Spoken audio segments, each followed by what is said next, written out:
Okay, let's see if I got everything working here. That's turned off, that's off. Is my phone off? Yes, it is. The stream appears to be live, so I think we're ready to get going. Is the mic working? The levels say that it is. Let's get this started then. Hello! Shadowcat back! And normally Saturday would be lecture time, but I don't really have a lecture planned, and let's face it, as far as news goes right now, news, politics, sociology, cultural issues, whatever, there's only really one thing that anyone's talking about right now, and that's the election, so I mean, what am I supposed to add to that? I mean, I can talk about it, but I don't really see the point.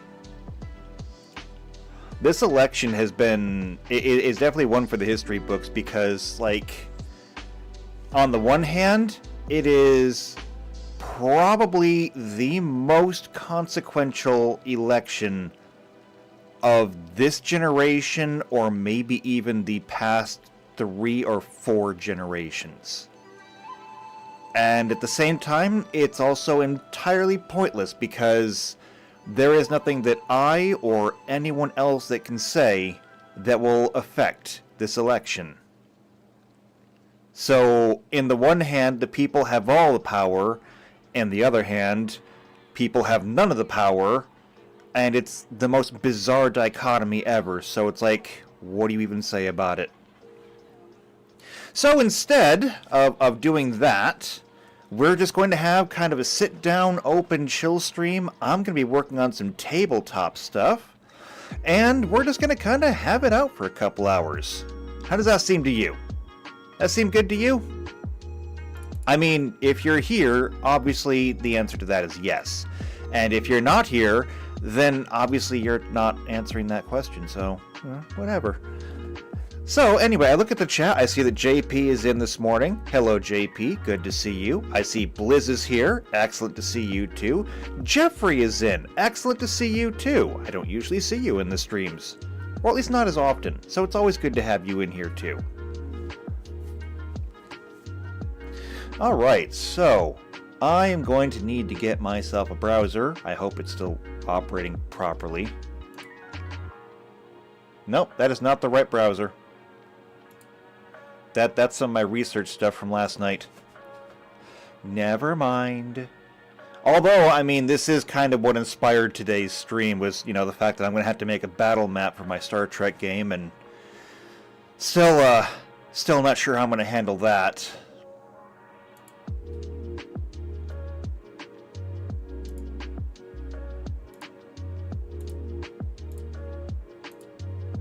There we go. That's what I wanted.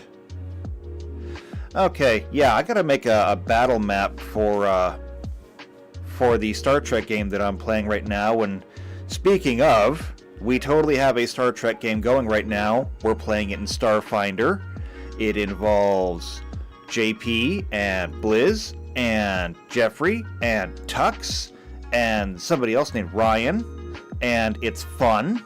And it's a module that we built on this channel like 2 years ago. And so far it's working out very well.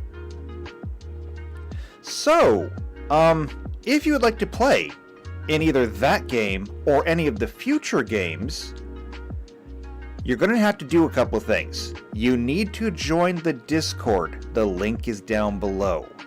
Join the Discord, and when you get there, there is a channel called Behind the Screen. You know, like DM screen. And you got to let me know what your availability is there and what your interest is there, because we have a lot of modules that I want to play through, and I don't... I probably will not have the time in my lifetime to go through and play all the modules, but still, if you want to play any of them with us, that's where you got to go. And I mean, we're almost done with the Warhammer module on the Sunday stream. We're almost done. And JP says, "Oh my God, has it been that long?" Let me check on that actually. Let me check. Let me go to the YouTubes. I can't use that tab because that's my live streaming tab. If I mess with that, it'll end the stream. But I can open up my studio. And if I go to content, live streams, and look for Star Trek.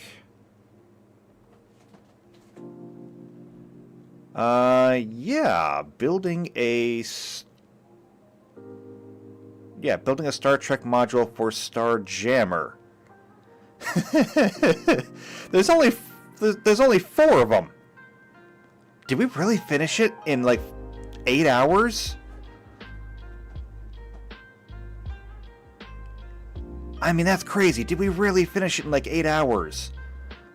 Building a Star Trek building a Star Trek module, races. Building a Star Trek module, starships. Building a Star Trek module, ground equipment. Building a Star Trek module, expansion bays and add-ons. It literally was only 4 streams. However, I mean, looking at this, 4 of the streams were almost 4 hours long. Well, okay, no. 3 hours and 16 minutes. 3 hours and 46 minutes. 2 hours and 38 minutes. 3 hours and 52 minutes. So, all total, that's 3, 6, 8, 11. And then if I add up the minutes, that's 12, 13 hours.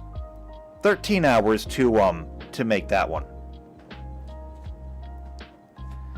But yeah, we started that one February 26 in 2023. So it wasn't 2 hours, or it wasn't 2 years ago, but it's close. I mean, it's October now, October 24. February is only 4 months away. So, yeah, almost. Almost. And JP says, that's because we kept distracting you. It's like, no, it's just because Warhammer is enormous. And it's also because a lot of it had to be made from the ground up. Like, when it came to making the Star Trek module, a lot of it was just simple copy and paste. I mean, part of it is part of the Star Trek canon that most of the races are either very similar or the same, essentially, on purpose. I don't remember all the details because it's been a long time, but there was an episode of Star Trek The Next Generation where they found a clue, and it was a clue from some ancient progenitor race that the Enterprise picked up. And following the clues left by this artifact, it led them through Klingon territory, which almost caused, an interstellar incident. But because it's Picard, he managed to not just sway them to let him pass, but to actually join the hunt, which led them into Romulan territory, which again also almost led to an interstellar incident. However, he swayed them to come and look for it too, because he's like, look, I get that you hate us, but mystery! And so, you had all of these different races. You had humans, Klingons, Vulcans, Romulans, everyone following this trail, and then it led to the revelation that all of the races in the Star Trek universe look more or less the same. That is, they're humanoid. One head, 2 arms, 2 legs. Because every single race was more or less engineered to be that way. Whatever the progenitor race was, and I don't think we ever got a lot of information on them, they seeded the entire galaxy with life. And with a variety of life, so that evolution could take over and cause life to flourish. I mean, it's a really good episode, and if you don't really watch Star Trek, I highly recommend going and watching it. JP says the episode is The Chase. I'm going to go ahead and take your word for it. That sounds about right. Like I said, it's been a long time. I should honestly go back and re-watch it. The first 2 seasons are so hard to get through. It gets better, though. It really does. But yeah, so when we did the Star Trek module for Starfinder, the fact is that pretty much every race is the same. The only the differences are small. I mean, this race is a little bit better at this thing, this race is a little bit better at that thing, which is already kind of baked in to Starfinder as it is. And JP says the progenitor species was explored in the final season of Discovery. Yeah, I didn't watch Discovery, and I'm not gonna watch Discovery. Not getting into that one. Good to know, though, they at least went back and touched on that, although given that it was done by Discovery, I'm sure they made it stupid. No, I don't like Discovery, and I'm not going to pretend that I do. Anyway, though, when it came to making the Warhammer 40k module, though,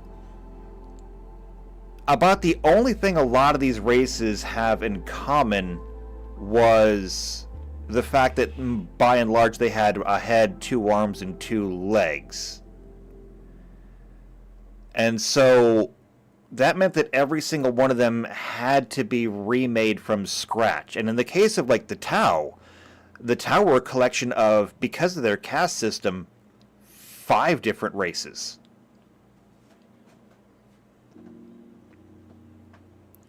So there was a lot that had to be done. And then, I mean, when we look at things like the Adeptus Mechanicus, while they are technically human, they are so alien to humans that they needed to be rebuilt entirely.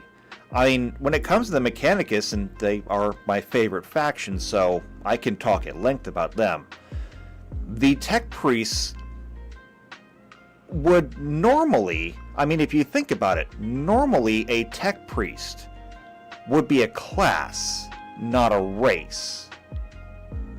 However, the thing about Tech Priests is that while a Tech Priest is like a master mechanic, what they are instead of what they do is completely alien to humanity. A Tech Priest, by the time they are, old enough to really be something significant, is so incredibly cyberized that they are literally more machine than man.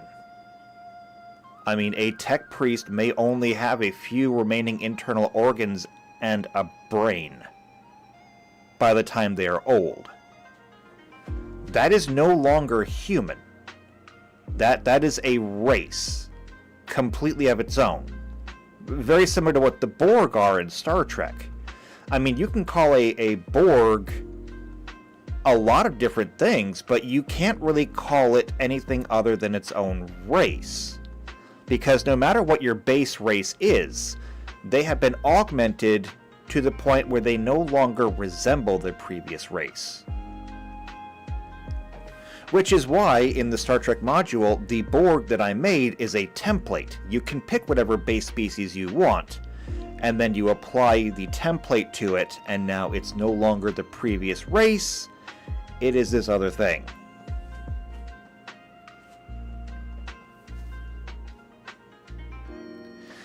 Jeffrey says, didn't V'ger turn into a searching knowledge house looking for more? If V'ger was there and all are humanoid, could V'ger have an impact or nah? Not sure exactly what you mean by that. V'ger did become a giant entity looking for knowledge, yes. So, and I'm going to spoil the entirety of the Star Trek motion picture. So, if you haven't seen Star Trek the motion picture by now, go back 40 years and go watch it. I'm not apologizing for this.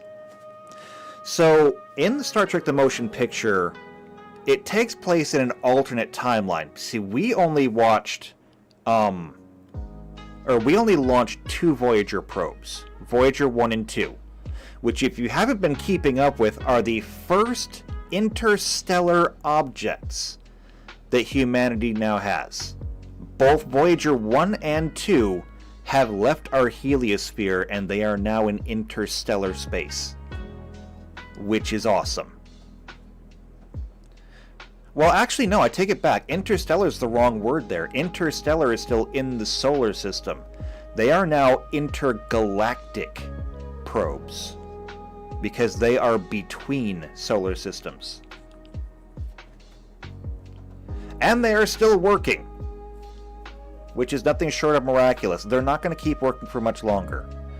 Unfortunately, the radioactive cores on those probes only have maybe another 10 years or so left on them, I think. See, the cores on the Voyager probes operate, let's see if I can remember my terminology here. I believe they operate on the piezoelectric principle. Essentially, they have something kind of similar to a solar panel in them, except instead of absorbing sunlight, they absorb radiation. Which, I mean, sunlight kind of is, but they have a decaying nuclear core inside of them, and as the core decays and emits radioactive particles, the piezoelectric collector can grab the radiation and turn that into electricity. It is a very long-lasting but very low power, comparatively speaking, energy source. But even that doesn't last forever. It is essentially relying on the cooling and decaying of radioactive isotopes, and they're running out. I mean, they can only decay for so long. So right now the probes are operating by NASA turning off systems, because as the power drops, they say, well, we've got 5 systems that are all drawing 5 watts, but we're only getting 21 watts of power. Something's got to get turned off. And when it gets down to 17 watts, something else will have to get turned off. And sooner or later, the only thing left running is going to be the computer. And at that point, we just won't get any more telemetry. It'll be a sad day for us all. Anyway, though, in the Star Trek universe, they launched a lot more Voyager probes. And in the case of the motion picture, they rediscovered the probe Voyager 6. Pretty sure it was Voyager 6. Might have been 5. Doesn't really matter. The point is they launched more than us. What happened was that Voyager 6, and I'm gonna keep saying that one until I get proven otherwise, was given a more advanced set of instructions. It was supposed to go out, and it must have had some kind of rudimentary AI, or at least a programming script. Go out, learn all that is learnable, and return it to Earth. Now, how it's going to do that, I'm not exactly sure. It's not important. However, in the movie, somebody found the probe. Now, we don't know who found the probe. There's a lot of speculation that the probe might have actually been found by the Borg. Which, if that's the case, would make that like the first contact between humans and the Borg. It's an interesting fan theory, but it doesn't have any supporting evidence. So, yeah. But anyway, whoever found it found this probe, and the probe has a single instruction. Learn all that is learnable and return it to Earth. Learn all that is learnable and return it to Earth. And it just keeps reciting it like a mantra. So they understood what it was doing, and they decided to help it out. They built it, or they upgraded its mind. They built it this massive starship. They gave it memory banks and sensors and everything that it needed to explore the galaxy and learn everything that was learnable. Which it did. And then it returned it to Earth. The problem in the movie was, though, the instruction was to learn all that is learnable. And when it came back to Earth, it essentially said, there are still things that I do not understand. And so, I'm not going to spoil the ending of it, but it needed to rectify the gap between pure logic and the ability to speculate, to infer, to adapt, to think beyond the cold, hard physical reality. And if you've never seen it, I highly advise you to go watch it. Star Trek the Motion Picture is regarded as being one of the worst Star Trek movies, but that's only because it is an incredibly slow movie. Okay, it is the slowest of slow burns. But if you can walk in there with that expectation that this is not going to be an action thrill piece, and you can appreciate it for the artwork masterpiece that it is an incredible experience. I highly recommend that you go do that. It is absolutely worth a watch. Okay. And JP says, we learned that when the probes left the solar system, it's not a void out there. They're traveling through particle soup out there, and that surprised everyone. Yeah, that is true.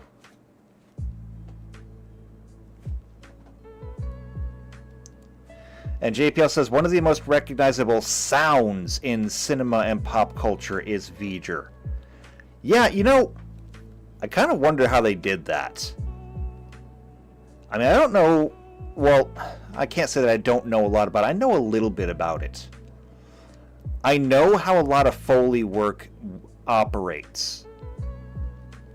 And I mean, believe me, as a video creator, nobody appreciates Foley artists more than people who do video content. I mean, every day we worship at the ground that Foley artists walk on. But the sounds of V'ger, I cannot even begin to imagine how they did that.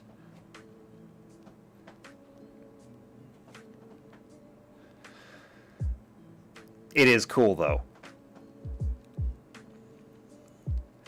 Alright, so, I'm going to be working on maps today, I think.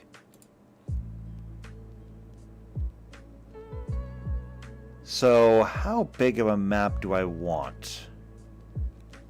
I want to look at something real quick. Which means I won't be able to see the chat. That's alright, I'm going to turn the chat back on in just a second. Don't worry, nothing's going to change for you. But I'm going to need a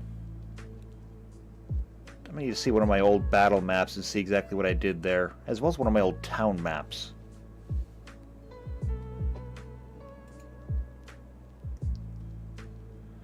How big were my town maps? 1, 2, 3, 4, 5, 6, 7, 8, 9, 10, 11. 11 by 11? Yeah, that seems about right.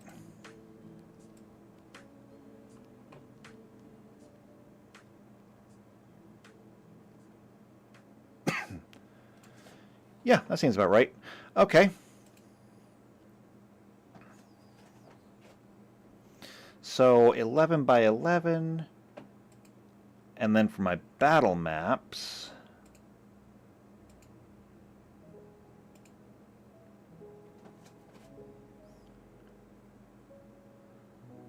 how big was a battle map?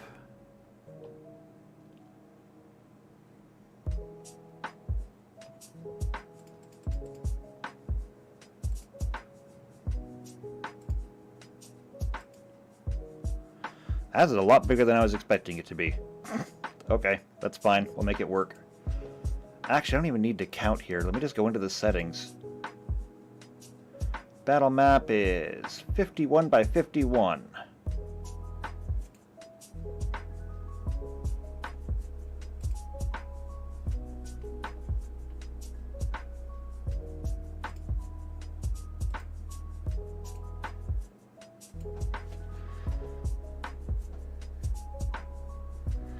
Okay, I'm back, and where did my lamps go? They're all gone. Why is every single door open? Y'all need supervision. Okay, I'm just gonna say it now. Y'all need supervision.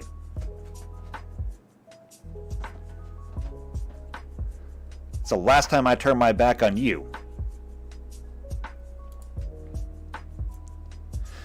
Alright, so 51 by 51, huh? I can do that.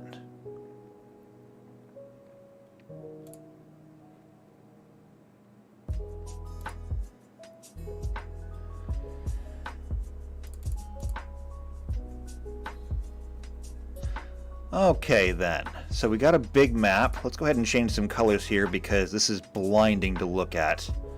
So for a board color, we'll go ahead with... yeah, we'll go with a brown color. That makes sense. For the backdrop, let's go ahead with a green. Why is the backdrop brown? I selected green. Did I not? I did. Oh wait, apply dominant color from the map layer. No. There we go. That's much better. Okay, now, map making, made easy. So I'm going to show you some of the tricks that I use when map making, because you can, if you're artistic enough, go through and just make, you can just make some maps. I know a lot of people that like to do map making as a hobby. And by the way, remember that I've mentioned in the past that there's multiple different kinds of dungeon masters or game masters. You have some who like to make rich and detailed worlds. They have, like, they're lore masters, okay? They make entire histories and all of that. Those are the people who sit down and make, like, really detailed maps. I don't. I'm an improvised DM.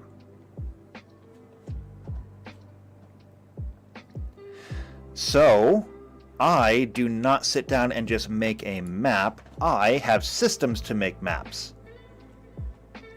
And this is what I use, essentially. I'm going to go ahead and say... what's the largest house that we might have? Because we are thinking like medieval here. So houses tended to be really small.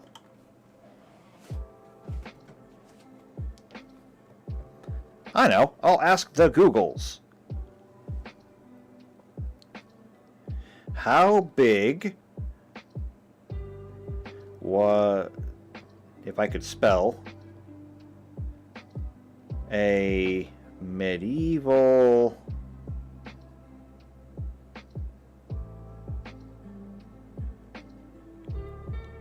How big was a medieval house?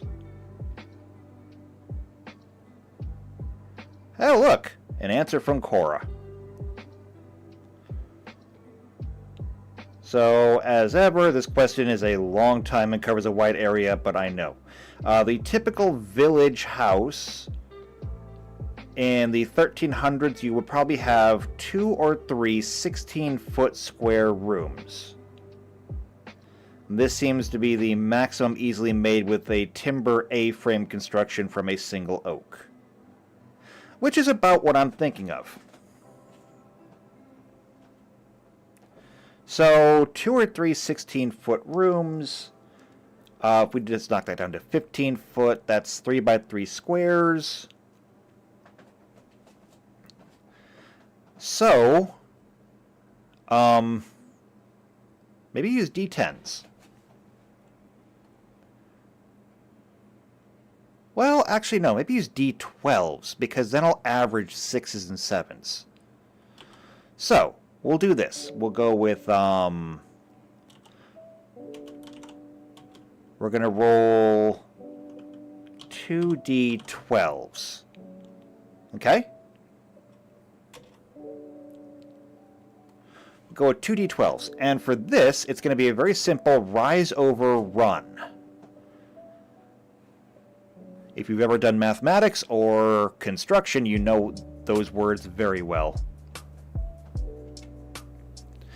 So we've got a 3 and a 7, rise over run.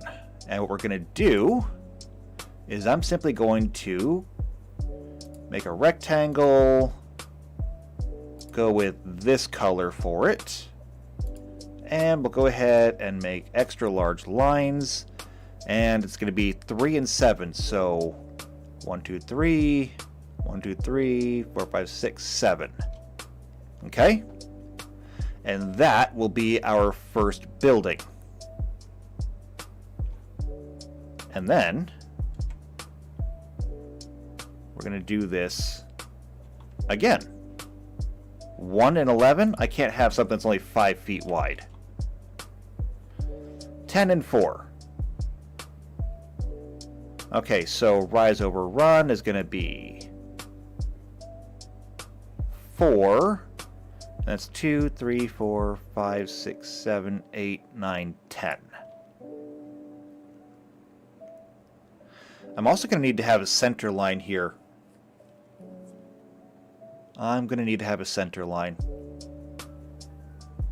So this is 51. I will need... I'm going to go to the GM layer.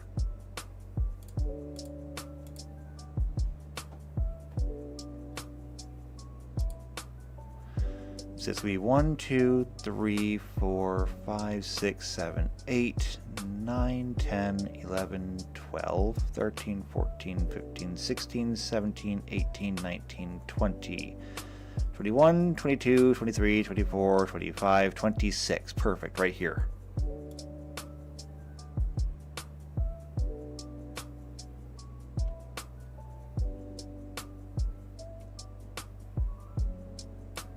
So that's going to be the center line there. And then I'm just going to need it over here too.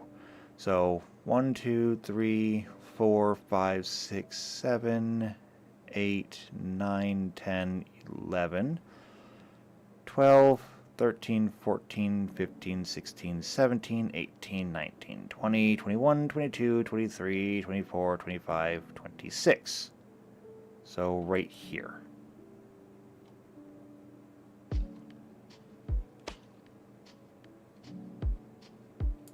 Alright, that's my center lines.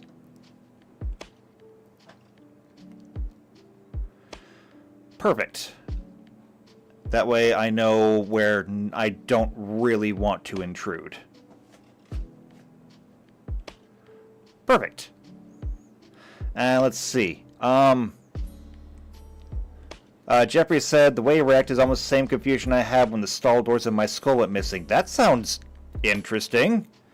Senior prank? Also says, if you want to deal with smoke grenades that seem to be going off in there every passing period. Again, I have to assume senior prank.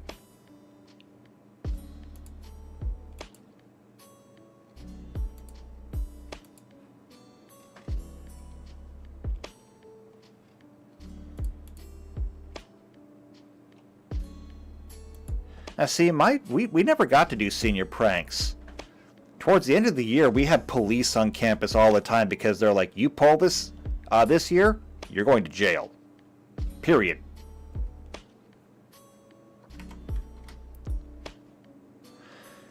Alright, 4 and 11. 6, 7, 8, 9, 10, 11.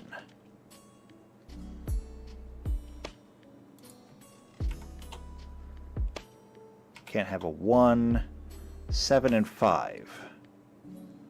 It's going to be 1, 2, 3, 4, 5. 1, 2, 3, 4, 5, 6, 7. Okay.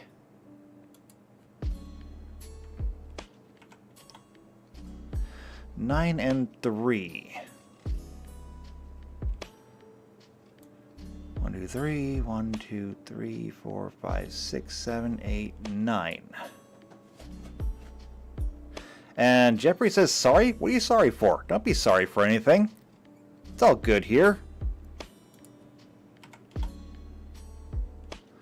Oh, wow. This is a big room. 10 by 10.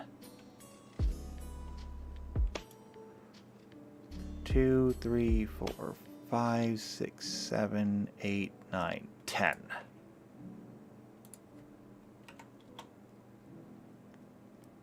Six and 4. 4, 1, 2, 3, 4, 5, 6.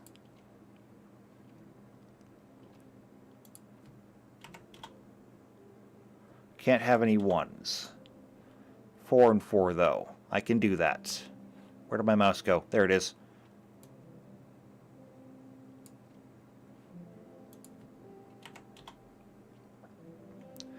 Alright, 5 and 2. So 1, 2, 3, 4, 5, and 2. I'm just going to stick to one quadrant for now so I don't have to keep scrolling around. 2 and 8. So we'll go 1, 2, 4, 6, 8.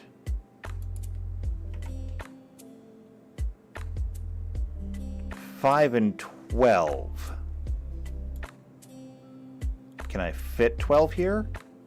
So 5, 2, 4, 6, 8, 10, 12.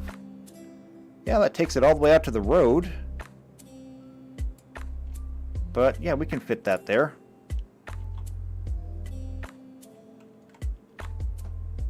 $11 and 12. Okay, so I'm going to go right here.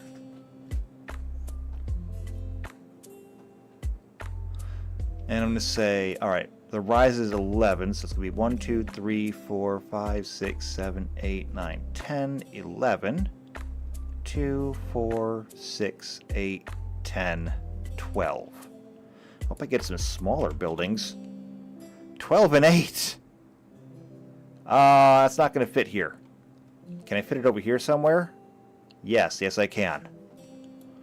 1, 2, 3, 4, 5, 6, 7, 8, 9, 10, 11, 12. 2, 4, 6, 8. Wow.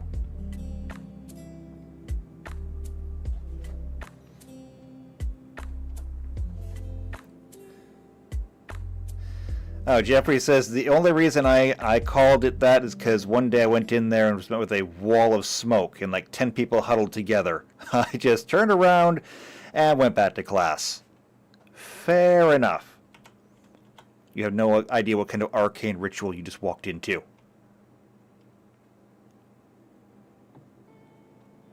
Okay, I'm going to say 1, 2, 3. I'm going to turn this one on the side. Just because I'm running out of room here.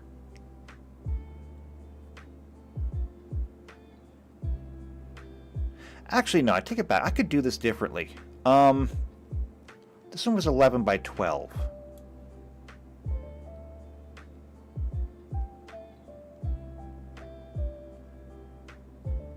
I'm going to move it over like that.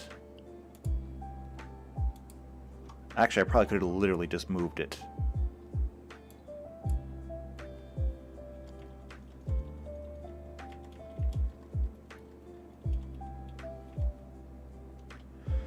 And would you fit? I take it back. I'm going to redraw you. Oops, not that way. Wrong tool. 2, 3, 4, 5, 6, 7, 8. Yeah, that fits. Perfect.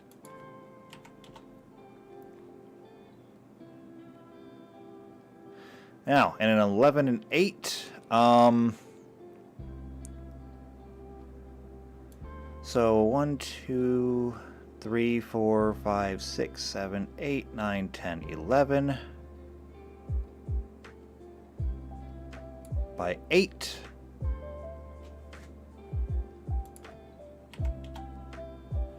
I can't have a 1 because I can't have a building that's only 5 feet wide.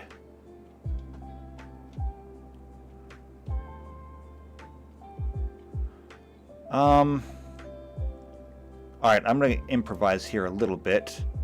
I'll put one building in like that. I'll put one in there like that. And we'll call that one good. So we got one quadrant here of our town done.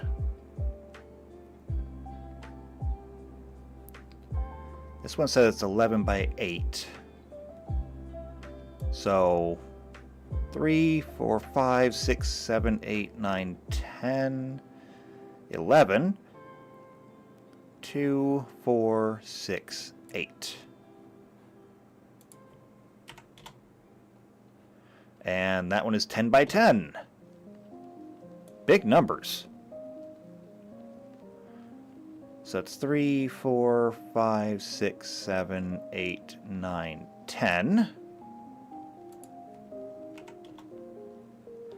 2 and 6. That'll fit. Well, technically 2 is the rise. So 2 and 6.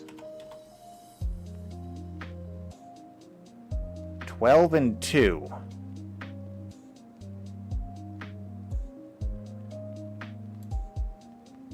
So 2 wide, but 12 up. So that's 4, 6, 8, 10, 12. And I'll just go ahead and fill in one building there. 10 feet long, but, you know, or 10 feet wide, but it's very long.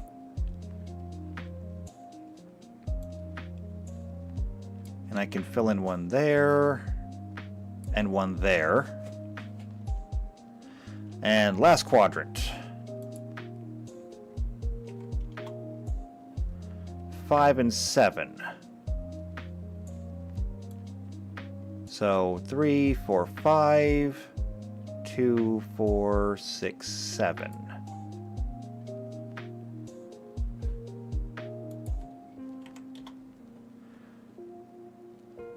Two and 5. Okay. The other one was 5 and 7. This is 2 and 5. So 2 and 2, 4, 5. 9 and 7. So that's 2, 4, 6, 8, 9. 2, 4, 6, 7. 3 and 5.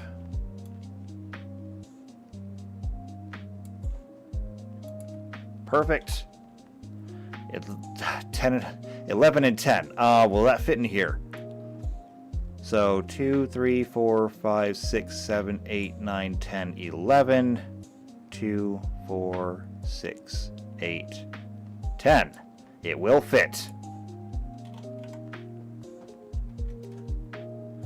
4 and 2. That'll go right there. 3 and 12. Well, I'll have to turn on its side. That's 6, 9, 12, and then I'll just go ahead and draw in a building over here. Let's go with the pen line function.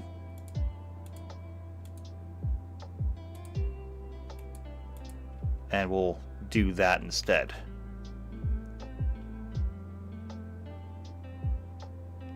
We'll do the same thing over here.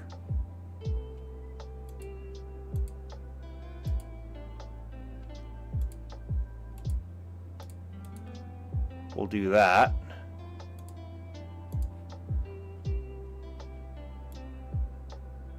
And then I can put a building in there and a building in there. Alright, so that should be a decent map. If we zoom out, that is going to be our little town square. Now, I'm not going to bother decorating these buildings with anything. On previous battle maps, I've done that, but that's just because they were to be reused a bunch of times, and this is going to be a one-time only thing. And honestly, the furnishings in these battle maps are not going to be the most important thing. They really won't. I'm going to scoot this down a little. Just because I want to get that a little bit closer. Actually, no, we'll go up one. We'll leave a slightly wider area here. Alright, and I can leave the middle open, or what I'm going to do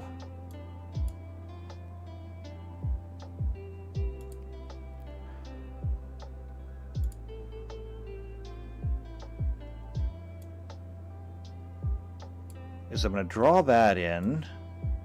I'm going to draw this in.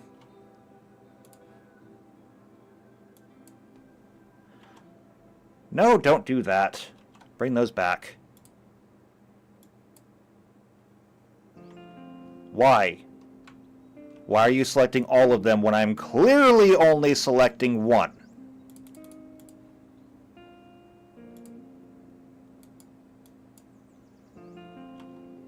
Again, why? Why are you doing this?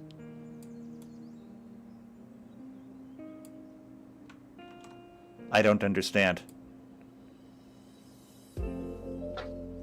Alright, we'll do it this way then. Watch this. So I'm going to send you to the map layer. I'm going to send you... Oh, I just sent you to the token layer, actually. Wasn't where I wanted to send it, but there. Now I can delete those.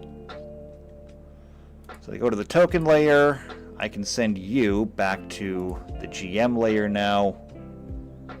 I go to the map layer. I can send you back to the GM layer now. Now I go to the GM layer.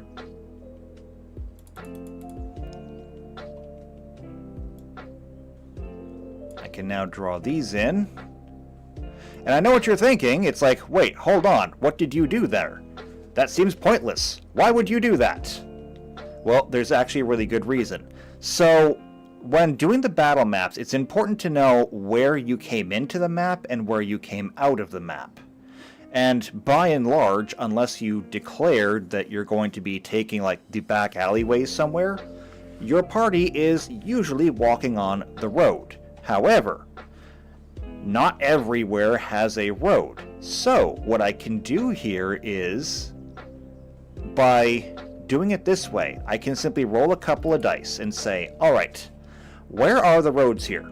There's 4 sides, and so I can say, roll 2d4s. And so the answer is 2 and 4. So if we just number this, 1, 2, 3, and 4, I can say that the roads here... Let me zoom in a bit, because apparently I gotta get closer. This one will go to the map layer.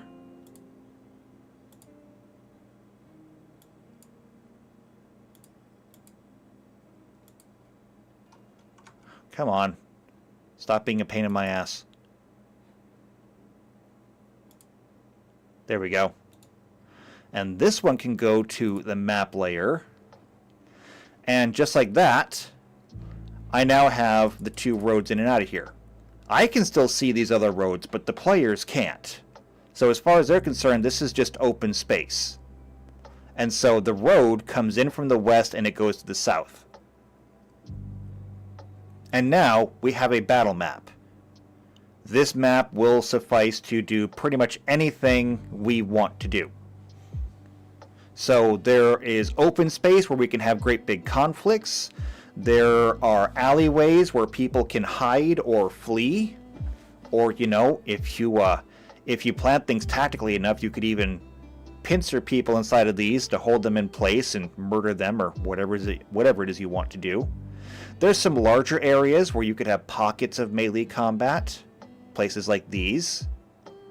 And so this is a very interesting environment. Now, if I wanted to go the rest of the way, I could go so far as to furnish these to add doors and windows and such. And that means that you could use things like windows for cover, or to shoot back, or you could use the buildings to hide in. I've done that. For what I'm planning to use this for, no one's going to be hiding inside these buildings anyway. So what we'll do here now is I'm going to come to the token layer where I have all of these walls. I'm going to select everything, and I want to bring everything to the front, because the walls should stand above everything else. And then I'm going to send all this to the map layer. However, something that is important is that I don't want my players to be able to see inside or through the buildings. So that's where we're going to come to lighting. And I'm going to grab red just because it's easy to see. And we're going to cover every single one of these up with walls. And these are literally walls that you cannot see through. This is going to restrict my player's vision. Again, I'm not really worried about doors because the game that I'm going to be playing is not that detailed. But we're just going to go through and we're going to cover all of these with walls. The odd-shaped buildings I will have to use a different tool to draw in. So we'll leave those for last.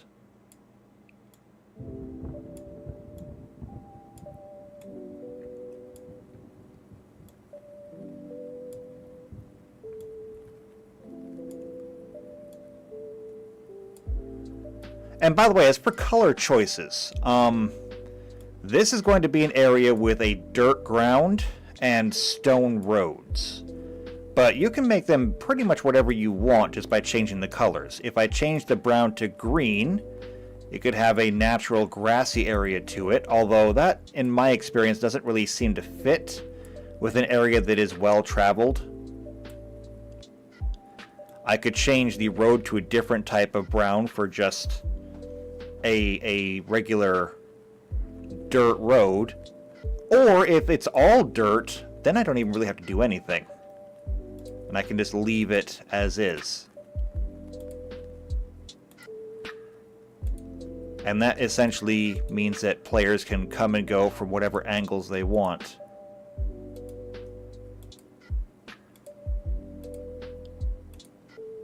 There we go.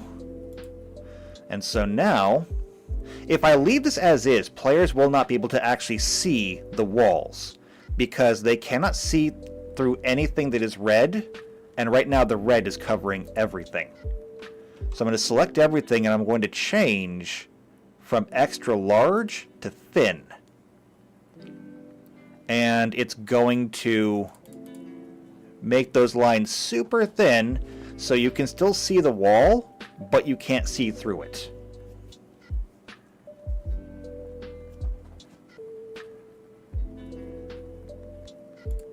And so that should be good. And I can call that a battle map. It's going to serve the purpose. All I have to do is just plonk somebody down. Like, I believe I had one person who was interested in a dragon.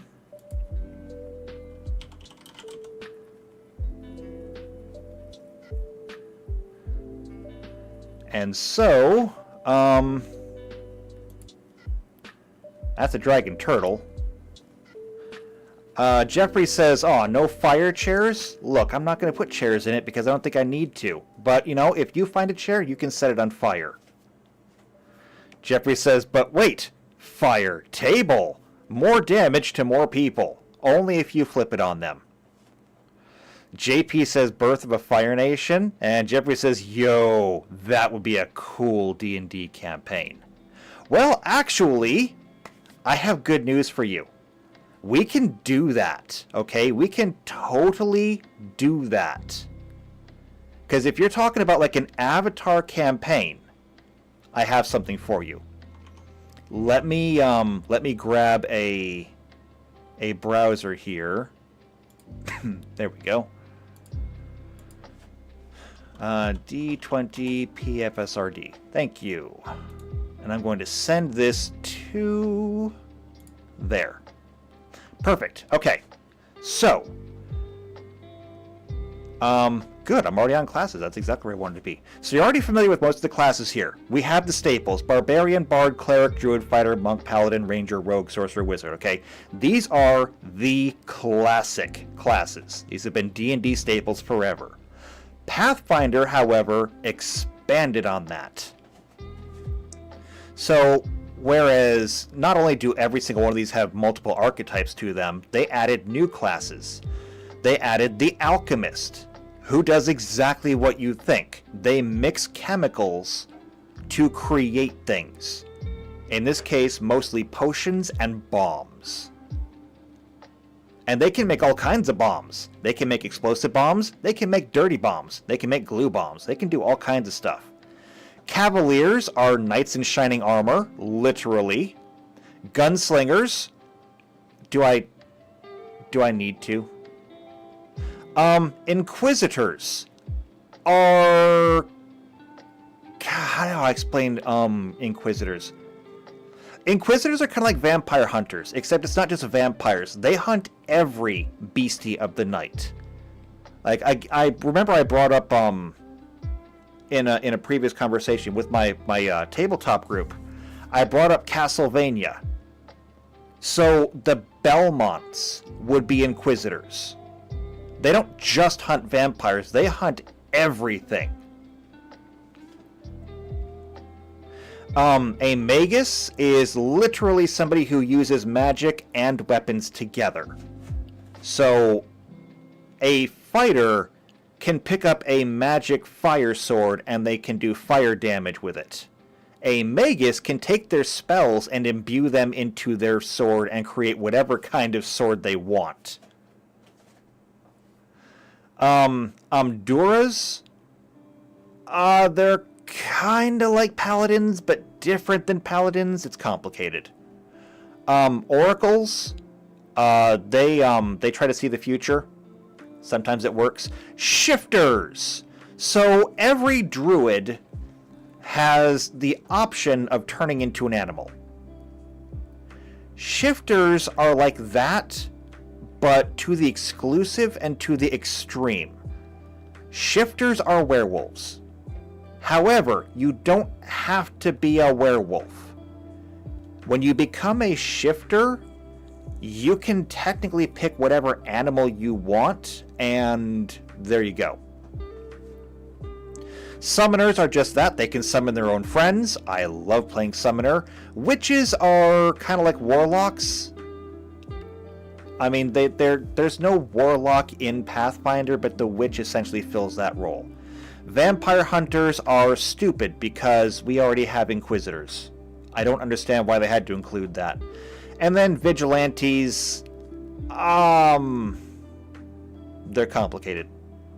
But here's where we're going to get into the hybrid classes. These are literally mixtures of classes. The Arcanist is a sorcerer wizard. Blood Rager is a barbarian sorcerer. Brawler is a fighter monk.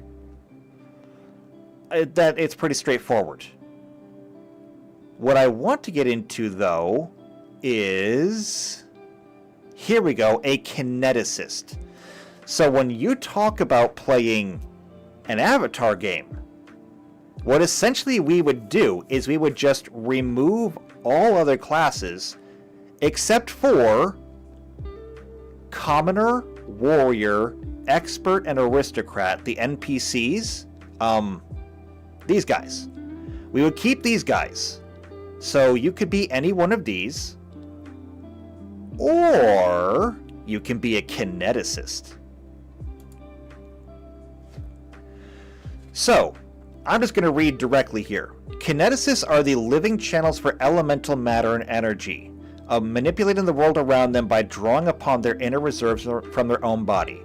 Kineticists often awaken their kinetic abilities during a violent or traumatic experience, releasing their power involuntarily. As kinetic power is seldom inherited, kineticists are rarely able to find mentors to guide them, so they must delve into these mysteries on their own to learn to control their gifts. They generally use their powers to assail their foes from range, but based on the way their talents develop, they can channel their kinetic abilities for a variety of situations. They are usually quite different from their families and friends, so they often strike out on their own or alongside others with extraordinary talents. And Jeffrey's like, ooh, yes, it is exactly what you'd think. So let's dive into it. I'm not going to go into detail on this, but Burn, Elemental Focus, Gather Power, Infusion, Kinetic Blast. This is what's going to essentially make you who you are. Let's get into that. So the first thing you get at level 1 is an Elemental Focus. This is where you need to choose. No, you do not get to be the Avatar. Yet. We'll get to that. So, at the first level, you choose one primary element, primary being the operative word there, on which to focus. This element determines how you access the raw power of the ethereal plane and grants you access to specific wild talents see below. The class, in additional class skills, you gain your selected element's basic utility, wild talent, which is basic telekinesis, basic aerokinesis, etc., as a bonus wild talent. The complete list can be found here. Let's take a look. Okay, so, we want the piezo ones. So these are your elements. There is the Aether, Air, Earth, Fire, Light, Poison, Sound, Time, Viscera, Blood, Void, Water, and Wood. Now, if we wanted to play a pretty strict, a pretty strict Avatar: The Last Airbender game, we could restrict this to Air, Earth, Fire, and Water, with maybe a little bit of composites in there somewhere. But just to take a look, because it is The Last Airbender, let's take a look at Air. Let's take a look at Air. Air. Air. Air. Your link doesn't work. Alright, fine. Here we go. Kineticists who focus on the element of air are called aerokineticists. Aerokineticists often control airflow or electricity, specializing in mobility and ranged combat. So, you get to automatically add Fly and Knowledge Nature to your class skills if you didn't have them already. JP says, but you can't see air. Yeah, well, you can't see it, but you can definitely tell when it's missing. Alright, so basic aerokinesis. You can create a light breeze that blows against a creature or object from a direction of your choice that follows the target wherever it goes. The breeze grants the subject a +2 bonus on saves against very hot conditions, severe heat, breath weapons, and cloud vapors and gases such as cloud kill, stinking cloud, etc. This wild talent doesn't function without air or while underwater. You can only have one such breeze active at any time. You can also use your aerokinesis to make it harder to detect you or others by scent. You can designate a number of creatures or objects equal to your Constitution bonus. These creatures or objects always count as being downwind for the purposes of determining the distance at which they can be detected by scent. It only lasts for 1 hour or until you use your basic kinesis again, whichever comes first. And then you get a simple blast. Everyone gets a simple blast, whether it's a blast of air, fire, water, earth, etc. For you get your choice. There's an air blast, which does bludgeoning damage, and it's a gust of air, or you get electric blast. Now, we may have to change this, because if we're playing The Last Airbender, electricity technically falls under fire, not air. So we would have to restrict it to being air blast. Still though, let me duplicate this so I can go backwards. And backwards again. And backwards again. Elemental focus, kinetic blast. Here we go. So at the first level, you gain a kinetic blast. As a standard action, you can unleash a kinetic blast at a single target at a range of up to 30 feet. You must have at least one hand free to aim the blast, or some kind of prehensile appendage. All damage from the kinetic blast is treated as magic for the purpose of damage reduction, but where does it tell how much damage it does? Here we go. Physical blasts, which is what air blast would be, is a range attack that deals an amount of damage equal to 1d6 plus 1 plus your Constitution modifier. Again, the second time it's come up. If you're going to play Kineticist, you want to have a high Constitution. It increases by 1d6 plus 1 for every 2 Kineticist levels beyond the first. So that's level 3, 5, 7, 9, etc. Which is going to max out at, I believe, 10d6 plus 10 at level 19. And I mean, that ain't bad.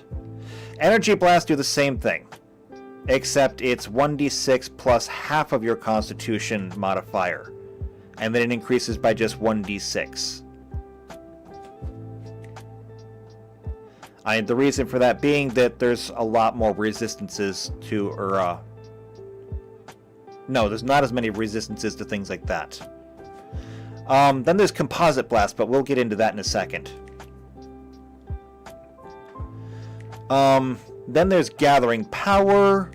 So you only have a certain number per day, a certain number of these per day.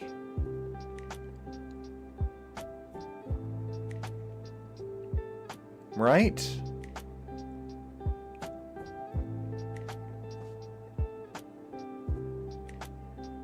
Let's see. Well, burn. You can overexert yourself to channel more power than normal, pushing past the limit of what is safe for your body by accepting burn. Some of your wild talents allow you to accept burn in exchange for a greater effect, while others require you to accept a certain amount of burn to have that talent at all. So, for each point of burn, you take 1 point of non-lethal damage per character level. This damage can't be healed by any other means other than getting a full night's rest, which removes all burn and associated non-lethal damage. It can't be reduced or redirected, and you are incapable of taking non-lethal damage that can't accept... Oh, a kineticist incapable of taking non-lethal damage cannot accept burn. In other words, if you have 10 hit points, you've already taken 5 points of damage, and you already have, say, 4 points of burn, if you were to take 1 more point of burn, it would render you unconscious. So, you just can't do it.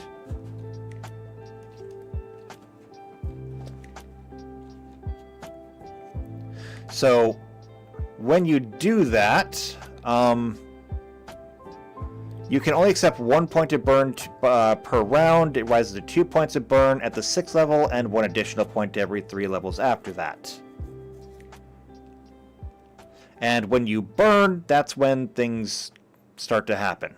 There's also gathering energy. You can gather energy or elemental matter as a move action. Gathering power creates an extremely loud visible display in a 20-foot radius centered on the kineticist, as the energy or matter swirls around you. Yes, it is exactly what you think of when you were watching Avatar and like Toph would stomp on the ground and rocks would float up around her. Yes, it is exactly that. Or when like Zuko would begin to channel fire and you could see wisps of flame beginning to wrap around him. Again, yes, that is exactly what you're thinking. Gathering power in this way allows you to reduce the total burn cost of a blast wild talent that you use in the same round by 1 point. So, you can exceed yourself and accept burn, or you can gather power first to use your abilities. Also at the first level, you gain the Infusion Wild Talent from the options listed based on the elemental focus.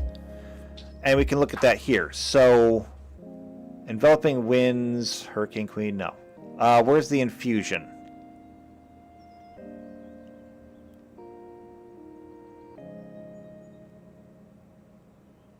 Is the Infusion not in here? Defense, there's your defensive talent is Enveloping Winds. Oh, there's the Infusion. Okay. There's the infusions. So at the first level, you get the infusions of Energized Weapon, Gusting Infusion, Pushing Infusion, and Thundering Infusion. And I have to assume that there's a list of them somewhere. Yeah, here we go. Infusion Wild Talents. We'll open that in a new tab. So our infusions were Energized Weapon. Let's just find that one, because we're not going to go through all of them. I think we could go through all of them, but I don't see a reason to. So Detonation, Draining, here we go. Energized Weapon. So this comes from Air, Fire, Void, or Water. The associated blasts are Blue Flame, Cold, Electric, Fire, and Negative Energy. Since air can do electric blasts, it's part of that. So, choose a manufactured weapon in your hand. Not an unarmed strike or natural attack. It has to be an actual weapon. If the weapon is a double weapon, you must choose one of its ends to receive the benefit. You get to imbue this chosen weapon with your elemental energy as part of an attack action, charge action, or full attack action to add extra damage to your attacks until the beginning of your next turn. Your attacks with the chosen weapon during that action deal 1d6 additional points of damage. At the 7th level, and every 6 levels thereafter, you can increase it by another d6. So, if you have a longsword, it deals 1d8 damage. If you are a kineticist using a longsword, you can now energize it with probably electric energy. So your sword now begins crackling with lightning, and when you hit somebody, if you hit somebody, it deals 1d8 slashing plus 1d6 electric. So fun stuff there. So you get that at level 1 as well. And again, there are just so many different elements. So if you wanted to play Avatar: The Last Airbender, this is how you do it. And honestly, I don't have to change anything. We just have to make an agreement. We have to make the agreement that we are only playing as kineticists, and we're only using air, earth, fire, and water, with exceptions by me. So, there you go. If that's something that you're interested in, I mean, all I need is a group of enough people that want to play it. It's already done for us. JP says, I just want to be able to transmute people into chickens. Well, I mean, you say that. Let's see. Wizard. Sorcerer spell list. And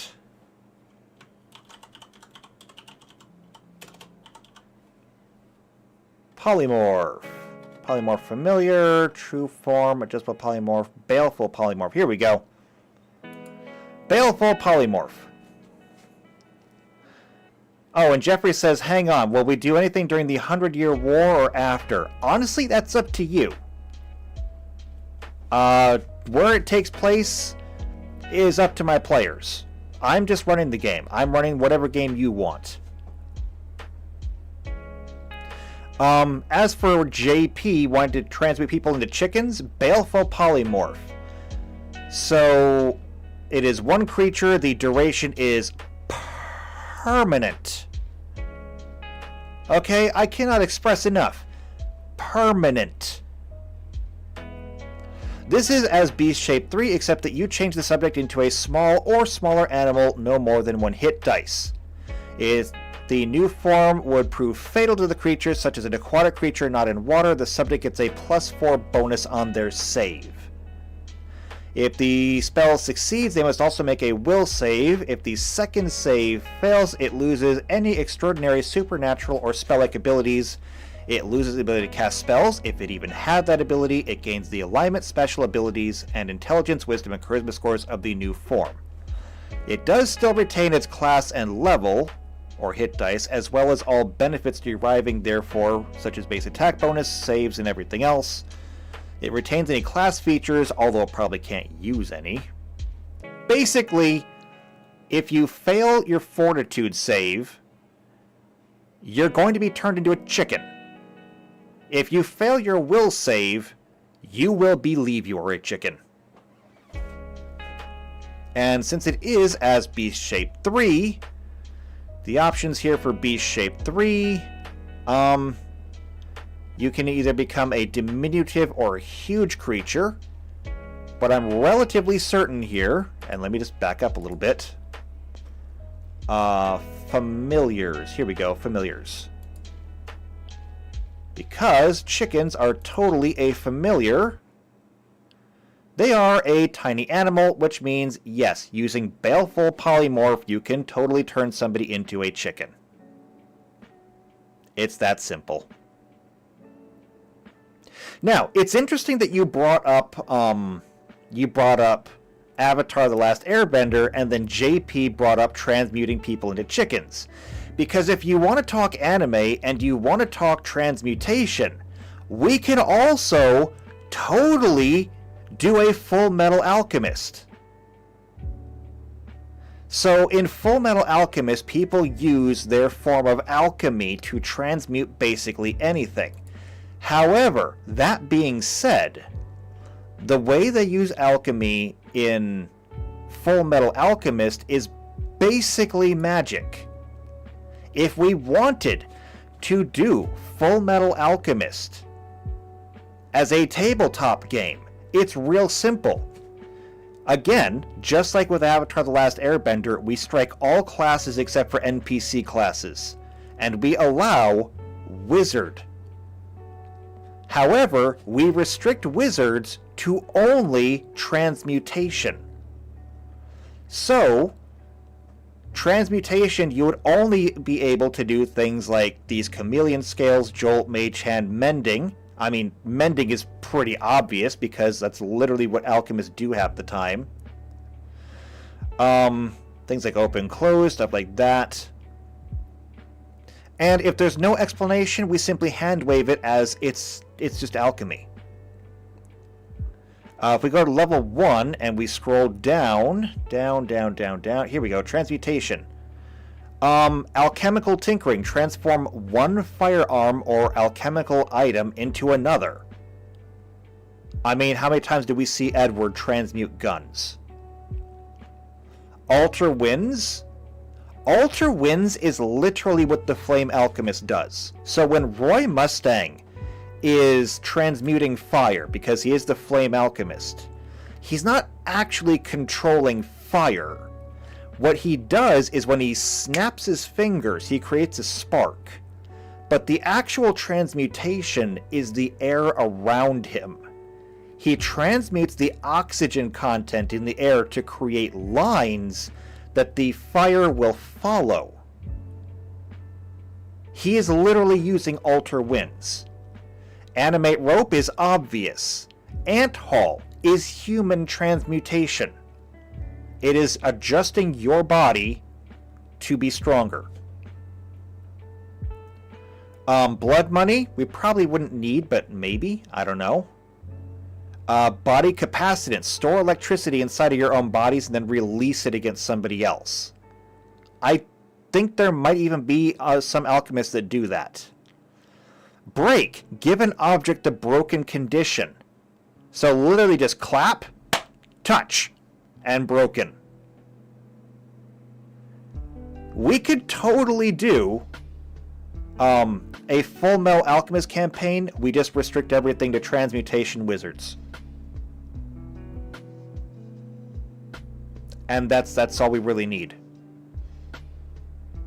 Or I mean, technically, I guess wizards and sorcerers do share the they share the same spell list. So I guess it would technically be transmutation sorcerers, which means that you wouldn't know as many abilities, but you could use your abilities whenever you felt like. The difference being that wizards have to choose their spells beforehand.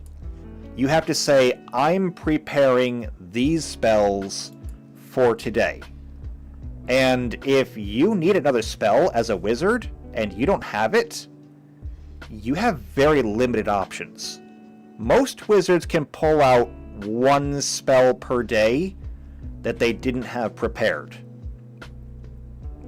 Sorcerers, on the other hand, just get a number of spells per day, and then they simply know spells. That's why we have this down here. So, whereas a wizard can cast as many cantrips as they want in a day, I believe that, yeah, sorcerers can do the same thing. But a wizard can choose from any cantrip, whereas a sorcerer only knows 4. 5 if you have a high enough charisma score.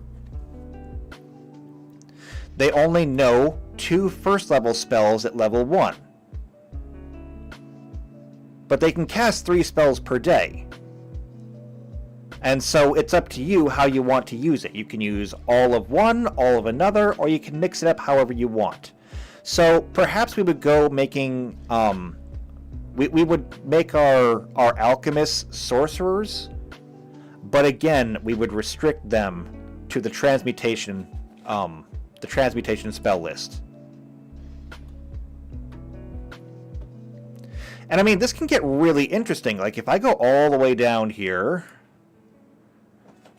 let's start with 8th level. 8th level transmutation.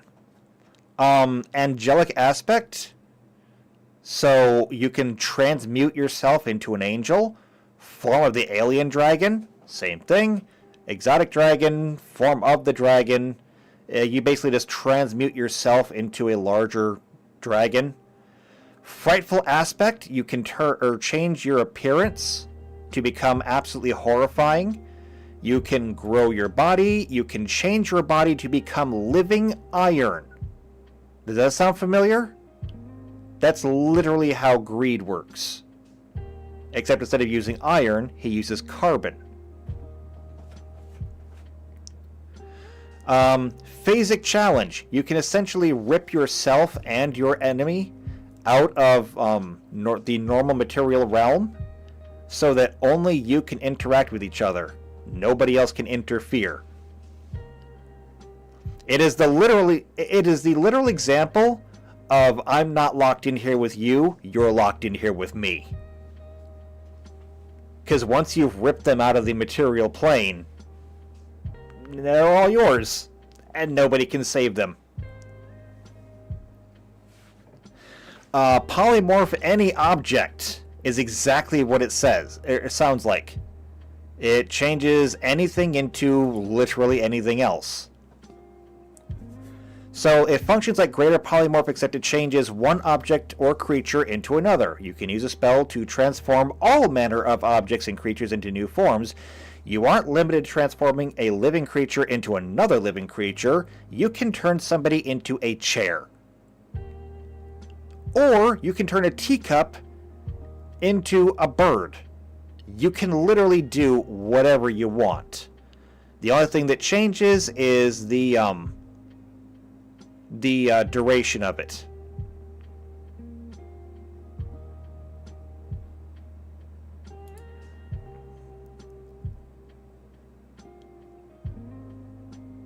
So that was Polymorph Any Object. Quintessence Mastery. Probably not going to be useful. Temporal Stasis, though, puts the target into suspended animation. Undead Anatomy turns you into an undead. And Wandering Weather lets you literally control the weather in an area, and it follows you.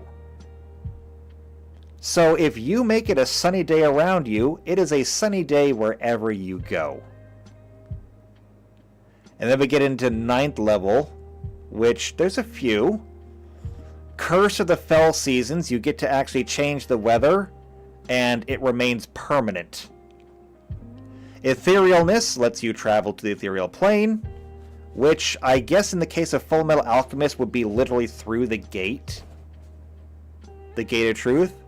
Fae Form is exactly what it sounds like. Fiery Body is exactly what it sounds like. Salvage allows you to literally transmute a sunken ship and make it your own. Yes, if you can find a sunken ship, you can just clap your hands, put them into the water, transmute the ship on the bottom of the ocean, and raise it. Shape change is exactly what it says. Time stop. It allows you to basically become the Flash. And I'm not joking. So this spell seems to make time cease to flow for everybody but you. In fact, however, you speed up so greatly that all other creatures seem frozen, even though time is still passing as normal.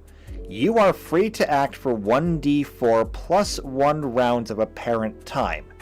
Normal and magical fire, cold, gas, and the like can still harm you.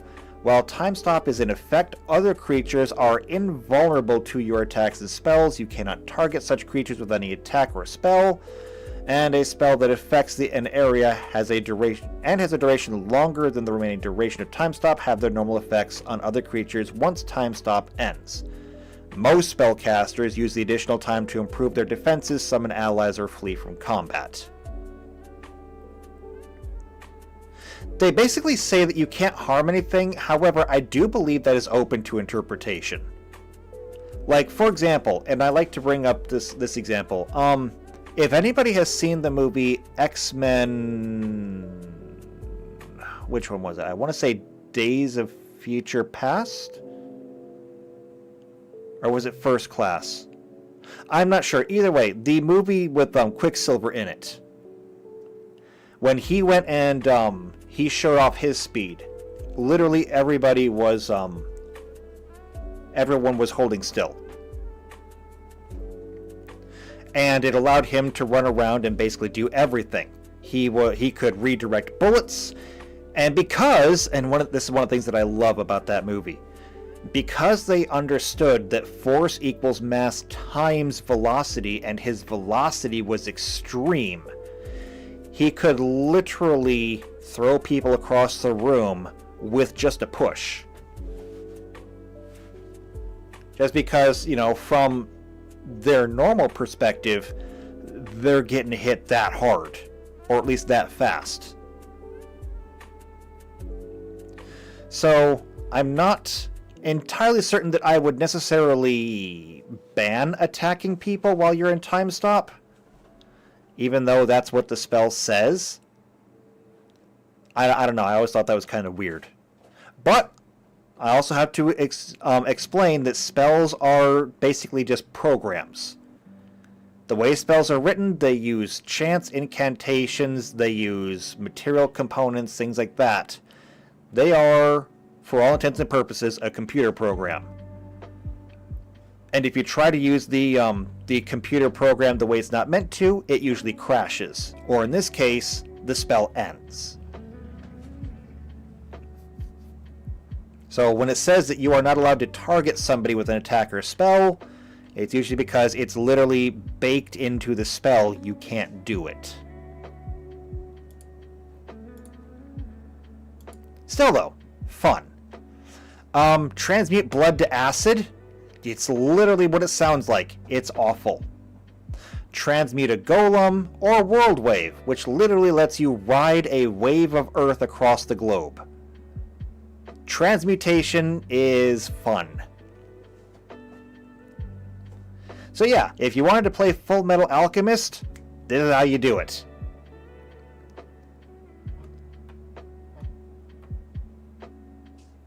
And I mean, there's a lot of different like anime and cartoons and shows that we could play. And we wouldn't have to necessarily change a lot of things. For example, if you would like to play any of the different mecha anime, whether it's Zoids, Gundam, Code Geass, what else? Not Gurren Lagann, okay, because I don't have rules for that. There's literally no rule set that I can make that will make Gurren Lagann playable. But Gurren Lagann aside, if you wanted to play a mecha anime or show,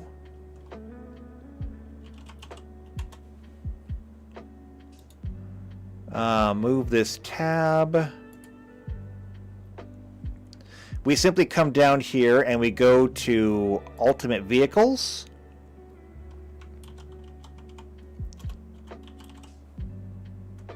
And we come to Walkers. And we did a few of these when we were doing the Warhammer module, but a medium walker vehicle is commonly used in rough terrain and provides a variable platform for vehicles that can be used to explore or armored as sentries or as military walkers. They carry up to 2 medium passengers in a small cargo area. This vehicle is 8 feet wide, 10 feet long, 10 feet tall. The vehicles are not power armor or mecha technically, though in shape they do have 2 legs and a body. Adding additional arms or legs require the limb add-on. This counts as a vehicle rather than a starship or mecha. Walkers automatically gain the off-road modification, which is included in the stats. So it says it is not a starship or a mecha. However,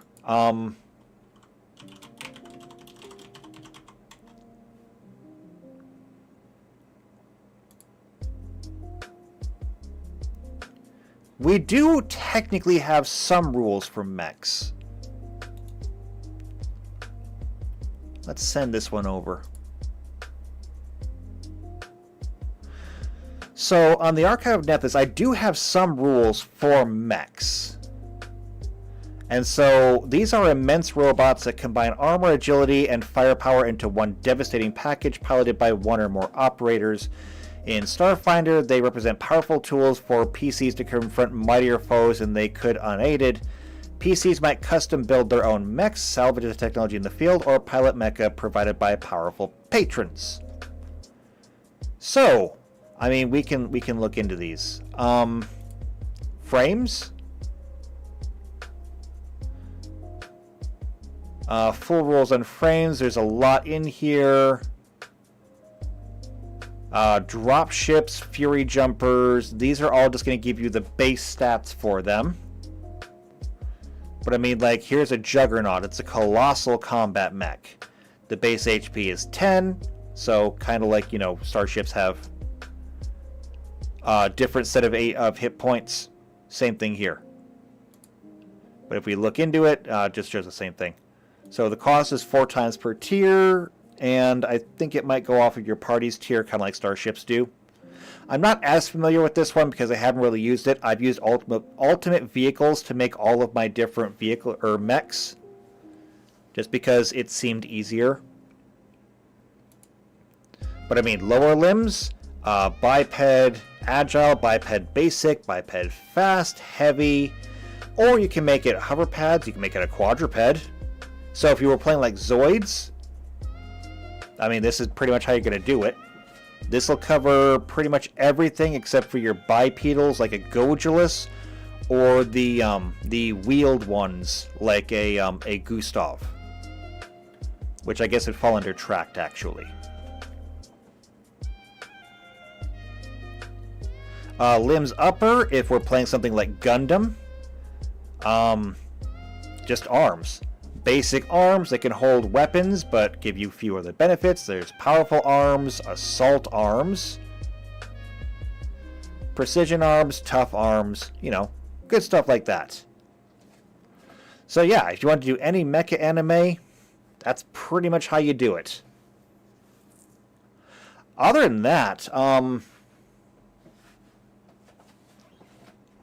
like, that's super easy to adapt. What other anime or shows or things like that would you want to play? Because I mean, literally, that's what the Sunday stream is for. I already know what the next module I'm working on is after Warhammer, so that one's not going to be up for a vote. Because I want to do one in particular, and that's what we're doing. But I can always add something else to the list.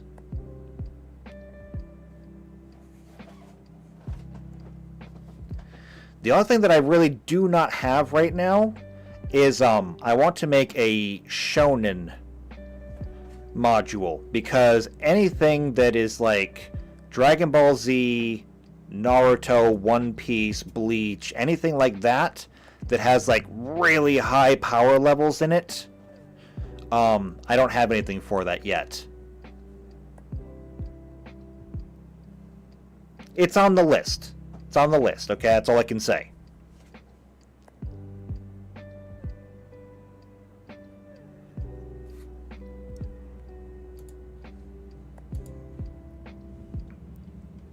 Still, though, I mean, it's a good list, and there's not enough time in the world to actually do all these things.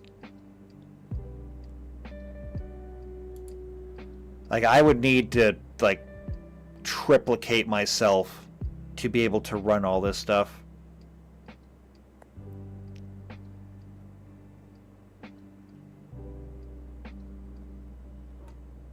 Where's my token?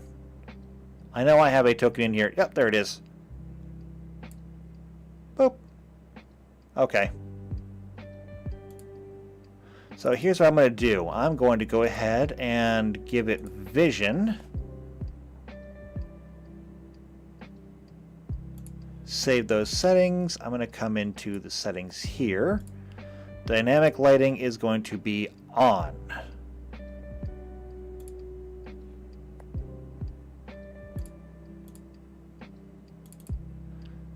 So I'm going to go ahead and make sure that this is mine.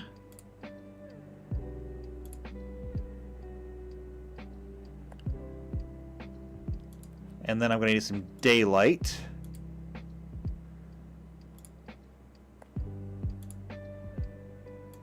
And there we go. So I now have a battle map that I can use. I can see in every direction that is not blocked by anything.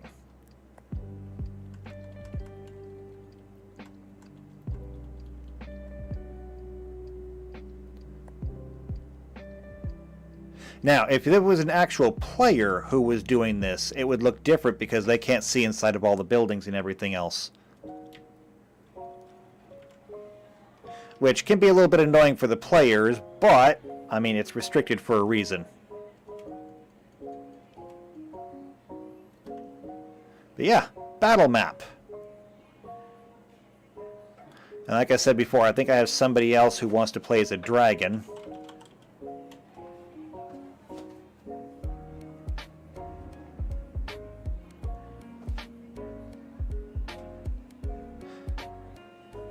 So, boss monsters?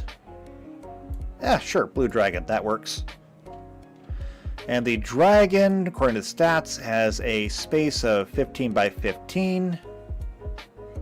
And so we have dragon.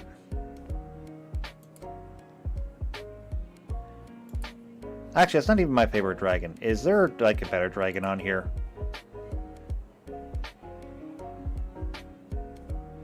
The answer to that is not really. There's a white dragon, actually.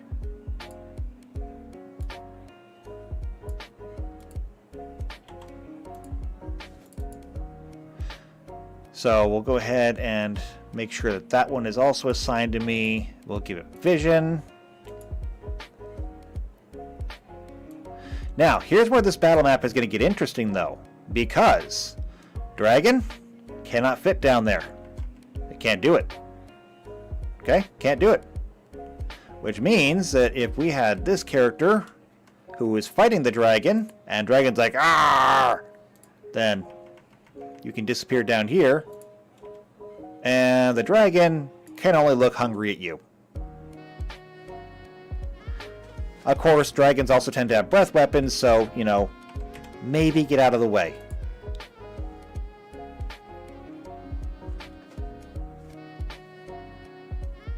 But yeah, battle map. Quick, simple, easy. And I'm going to make up a few more of these, just so that, you know, everyone doesn't play on the same one. I'll maybe make up 3 or 4 of them. And then I can simply pass them around. After all, I'll have 3 or 4, maybe 5 players. And so, actually, if I make up 5 battle maps, everybody can run through a battle map once without a duplicate.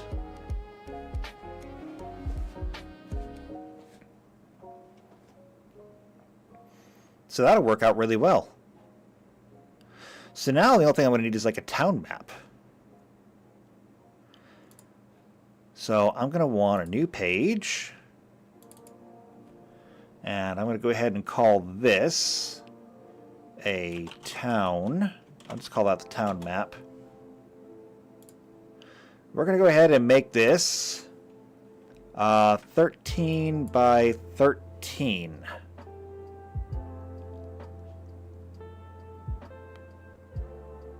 JP says, I'm sorry, what was that dragon noise again? Okay, well, since you weren't paying attention, you have to understand that when the dragon is over here, and you're over here, and you get into a fight with a big hungry dragon, then it's going to see you, and you're going to see it, and it's going to go, "Rah!" and it's going to try to eat you. Okay? Were you taking notes that time? Because I'm not doing it a third time. Alright, that's all you get. You're supposed to see it, you're supposed to hear it, you're supposed to write it down. That's how studying works. So write that down.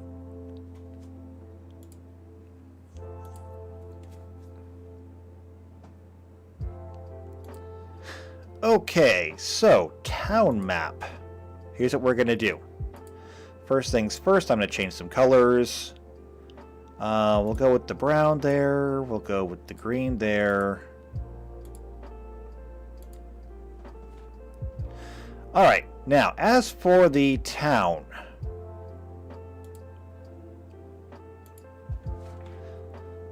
Couple of things we got to do first. First off, we're going to have to determine how many entrances does this town have. So we're going to go with a 1d4. 3 entrances. Okay, where are they at?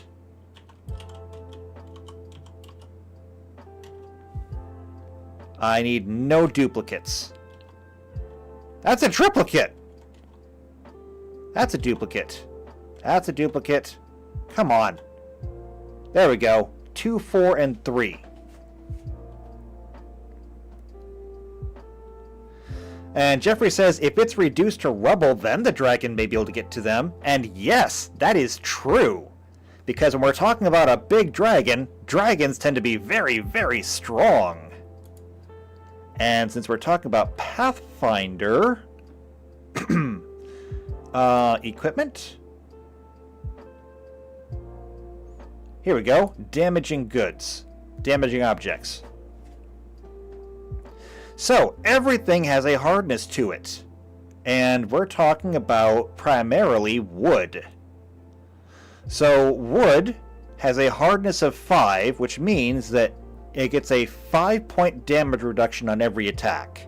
If you do 5 points of damage or less to a wooden object, you have done no damage to it. And then it gets 10 inches, or 10 hit points per inch of thickness. Now, how thick were the walls of a typical medieval house? I'm going to assume it's made out of planks and not logs, because that would be a log cabin.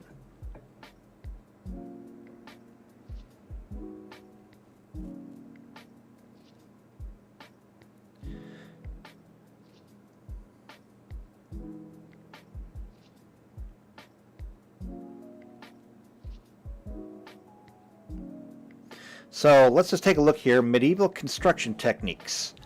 Stone walls were constructed using cut blocks, but that's not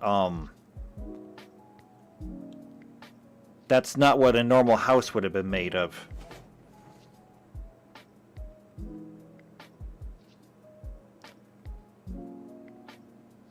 So let's see if I can refine my search a little bit.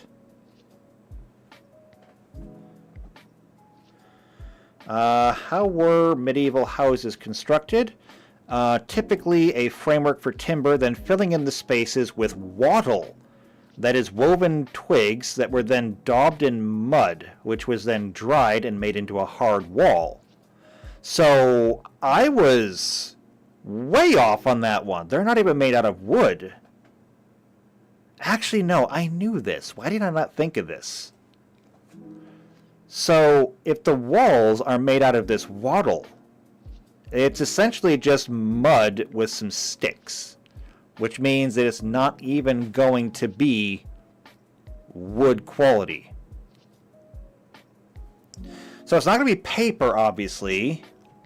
About the only thing I can do after that would be like leather or hide. So, let's go ahead and just use the leather or hide for the walls. It's a hardness of 2. So, like, if you shot a slingshot at a wattle wall, it probably wouldn't go through, but an arrow might. 5 inches of hit points per thickness, and let's just take a look at this. So, where's my bestiary? Where's the bestiary? We're looking at a CR 14, and there's our dragons. So, a chromatic white. So, let's take a look. The clawing attacks of a very old white dragon. It's a plus 27 to their attack roll. At which point, they then do 2d6 plus 10 twice. Because 2 claws. So, just on the plus 10 in the first place, the wall is gone.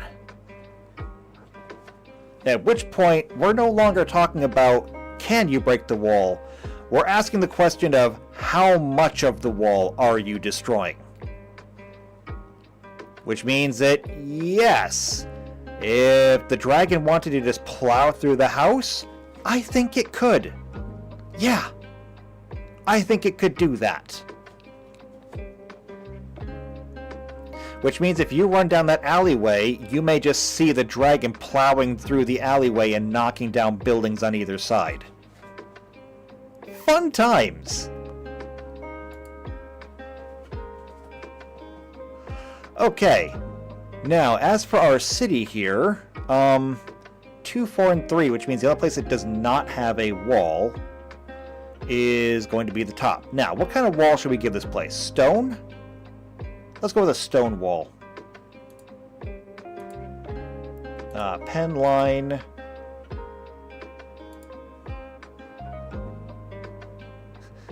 We don't need roads where we're going.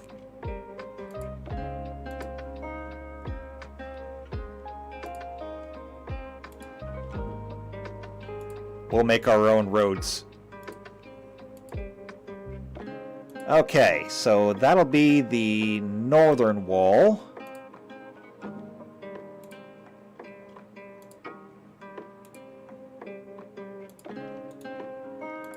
And there.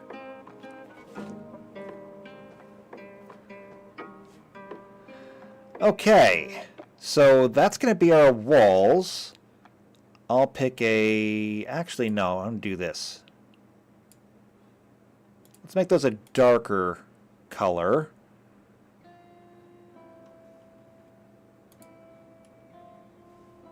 And then, what we're going to do is we'll pick this one again.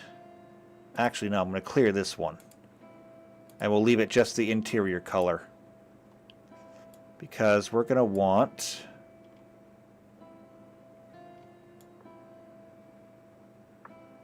a roadway through there. And a roadway up. And so that is going to be what our layout is going to be like. So now for this, I just need to populate this area with some buildings. And I should have a big list of them somewhere. Now if I go to my spreadsheets and I look up my old game, it should have my old city generator in it, yes?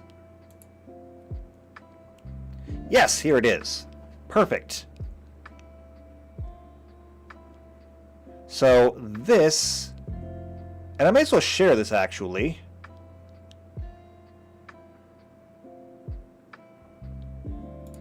So let me just go through and make sure that's actually up.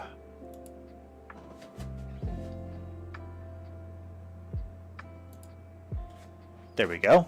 And let me just remove the browser for a moment. So this is my old town generator, and I still use this from time to time when I need it. But I did some research into all the things that a town really needed to function because I wanted to have realistic towns. And I wanted for my players, when they go into town, to not only be able to explore the town, but to get benefits from every single place that they go. Because, and I mean, my players, when we're playing Star Trek, can attest to this. When you land on a station or a city or something, the first thing that I ask is, where do you want to go? Which is a really important question, but if you don't know what's available to you, how can you really say, well, where do I want to go? And I mean, that's a fair question. You just don't know that. And, you know, to a point, maybe I have failed as a as a game master by not developing some kind of map for people to be able to see where they are in like a space station. I mean, maybe that's my failing. For my Pathfinder players, though, I developed this. And so I said, well, what are the typical services that be available to you? And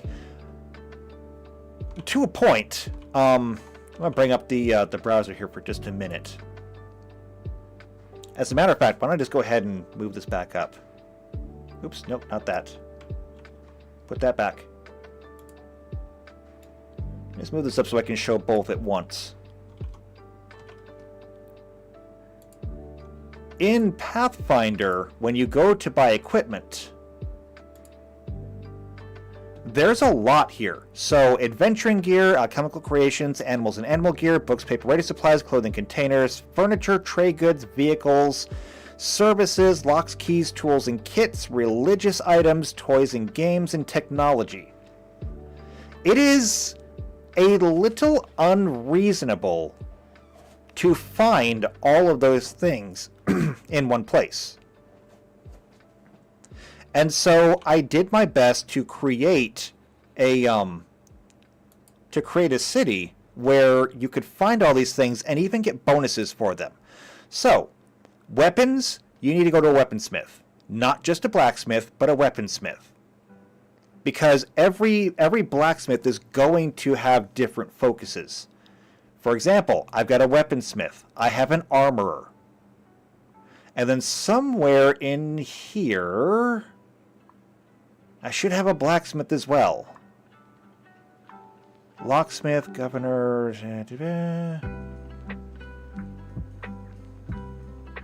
I thought that I had a blacksmith and a silversmith. Maybe it's not in there. I don't know. I'll check on that later, but not the point. The point is that you can go to either one of them to get your weapons or your armor, and they may not be the same place. Which means that if one person wants to go to get a new sword and one person needs a new shield, this person wants to go that way, this person wants to go that way. Now, what is the first rule of any tabletop game? Don't split the party. In this case, I am literally telling you, if you want to go do both at once, you have to split the party.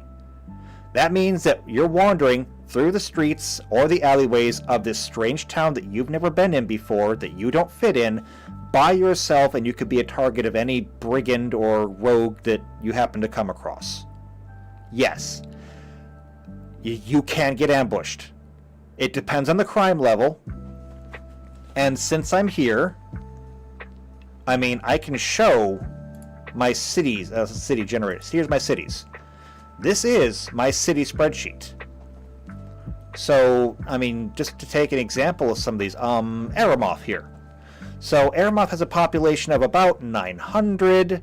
The city's overall alignment, that is overall, not every person, just the average person. Lawful evil. They have a deity, they have a government. More importantly, though, underneath government, we have these. So there's the amount of corruption, crime, the economy, the law, the lore, and the society. All of these have different benefits. So, for example, if your town is lawful, you get a +1 to law. If it's a good, that's +1 to society. If it's neutral, it's +1 to lore. If it's chaotic, it's a +1 to crime. If it's evil, it's a +1 to corruption. Since Aramoth is lawful evil, that's a +1 to law and a +1 to corruption. However, we also have different benefits. So, if it is a corrupt town, you get bonuses to bluff and stealth. If it is a crime-ridden town, you get bonuses to sense, motive, and sleight of hand. If it's in an economical town, you get bonuses to your craft, perform, profession. Law is intimidate and diplomacy. Lore is diplomacy, knowledge. Society is disguise and diplomacy. And so when we look at this, we can say that Aramoth, because of everything that's going on with it, because of its alignment, because of its government, it has a -1 in corruption, which means that if you're using bluff and stealth, you're going to take a penalty on it while you're here.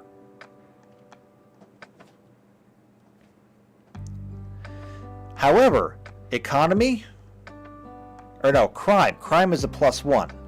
So crime is up around here. And that means that you'll get a bonus to sense, motive, and sleight of hand. It also means that there is a +1 chance that anywhere you're going in town, when you travel, of you just being robbed. Which is where the battle maps come in. Because when you get into the situation, if you want to fight, you got to have a map to fight on. And so, there you go.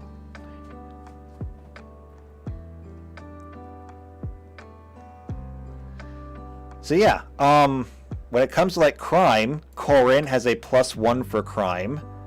Lydell has a +2 for crime. So that is a +2 chance of you getting robbed. The same thing is true over here at Urak, that's a +2. At Ragnar, they have a +3 crime. At Cuxbury, they have a +4 to crime. So I mean, like, don't go out alone. Don't split the party when you're in Cuxbury. Just don't do it. I mean, it even says down here under the town traits, the danger is plus 20. You just don't go out there alone. But by the way, this is also what I use for my space stations too. Except my space stations don't really have a lot of inns, but they all have economies. They all determine what weapons you can get based on this. I mean, it's different for Starfinder because Starfinder is organized differently, but same basic concept. And so, I have this generator, and you can not only find different things, like if you are a wizard and you need a new spell book, you're going to have to go to the library for that. However, if you go to the library and you stay there, you can get bonuses to all of these things.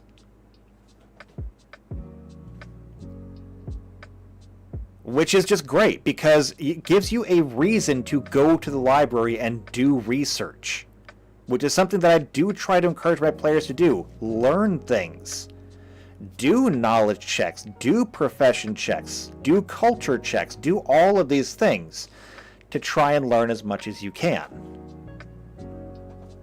I mean, it's not a joke when they say that knowledge is power. It may be the thing to save your life in a pinch.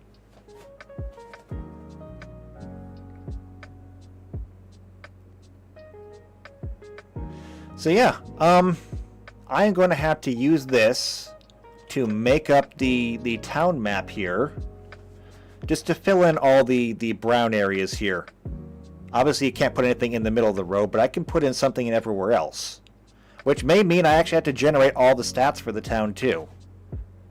Or, you know, not just enough to see what kind of government it has so I know what building to put on there. But we'll fill this up, and I'll write up the rules for how we're going to tear it down, and it's going to be a fun game. I'm looking forward to this one.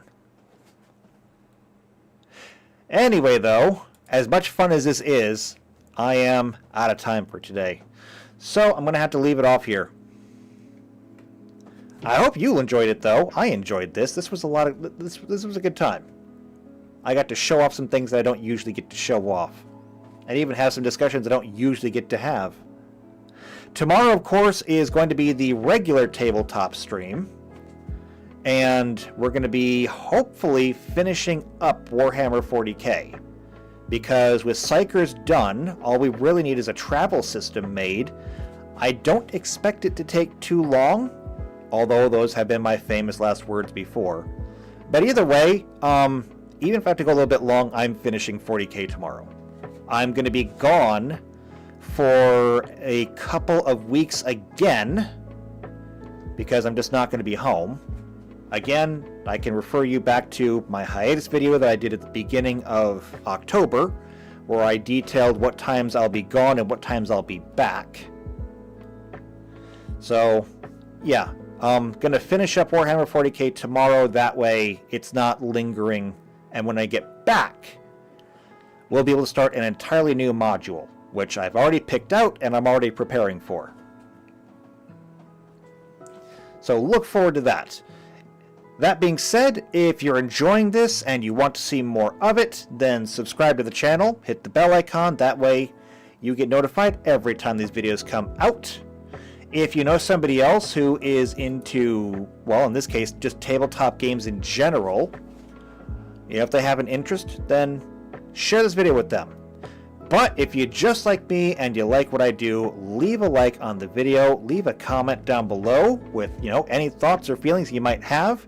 If you want to leave comments like more directly to me than just the comments, you can always join the Discord server, especially if you want to play with us. If you want to play games with us, you have to join the Discord and leave your information in the behind the screen channel. So do that. I hope to see you there. I hope to see you tomorrow for the Warhammer 40k stream. I hope to see you in the future for the rest of the tabletop streams.